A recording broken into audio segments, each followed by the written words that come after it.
ayrıca. Bizim cezaevi olarak bu tarz etkinliklerimiz her yerde olduğu gibi Manisa'da da devam ediyor.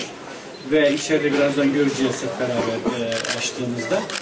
Gerek bizim kendi cezaevimizden, Manisa'daki cezaevlerimizden, işte isimlerimizin, tutuklarımızın eline yüzünü eksenliyoruz burada ve satış için. Gerekse de Uşak cezaevinin deri ürünleri var içeride yine. Ve kadın cezaevinin kısım ürünlerimiz var burada. Yine Kütahya'dan Çin'de var olan işlemlerimiz var. Hani değişik cezaevlerinden getirdiğimiz ürünleri burada Manisa halkının beğenisine sunuyoruz. Ve onları gezip görmeye, mümkünse de müşteri olarak alışveriş yapmayı bekliyoruz burada. Bu dükkan bizim için önemli ve de anlamlı. Cezaevinde bulunan insanlar boş boş oturmuyorlar. Yetenekleri doğrultusunda bir şeyler üretiyorlar ve bu ürünleri satışa arz etmek suretiyle de harçlıklarını çıkarıyorlar tabiri caizse. Ve bir taraftan da bir şey üretmenin zevkine ve de keyfine varıyorlar. Bu da onların topluma daha hızlı yardımcı olmasını sağlıyor, yardımcı oluyor.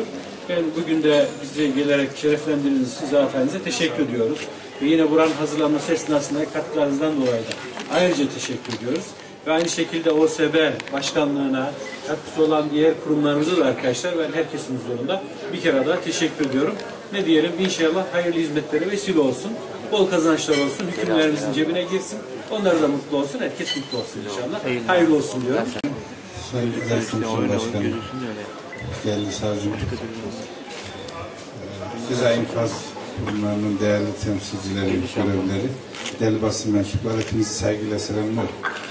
Bugün burada açtığımız tesis aslında pek çok fonksiyonu bir arada yerine getiren bir sürecin sonucunda ortaya çıkan ürünlerin satıldığı bir yer.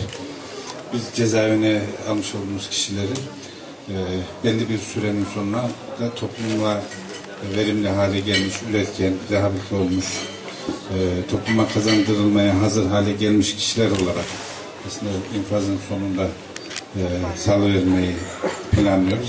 Ceza infaz sisteminin özü bu. Bu tür faaliyetlerle ancak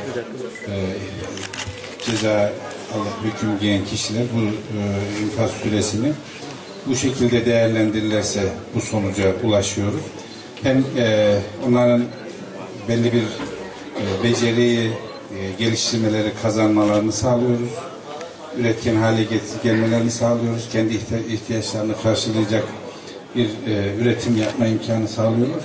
Ve sonucunda da buradaki ürünleri almak suretiyle tüm bu süreçteki önemli sosyal faydayı satın alan kişiler de gerçekleştirmiş olacaklar. Ben görev yaptığımız yerlerde bu ürünleri hediyeleşme kapsamında çok sıklıkla değerlendiriyor idik. Bu vesileyle tüm Manisa halkımıza bu işlevi görecek ürünleri almak suretiyle bu hayırlı faaliyete destek olmalarını özellikle istirham ediyorum. Hayırlı olsun efendim. Ben buradayız. Sayın Valim. Buradayız. Sayın Başsavcım. Gayet gelin. Hayırlı uğurlu olsun.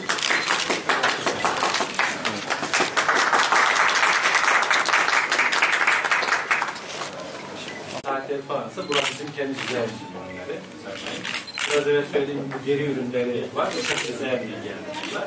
Cüzdan, kemerler vesaire var.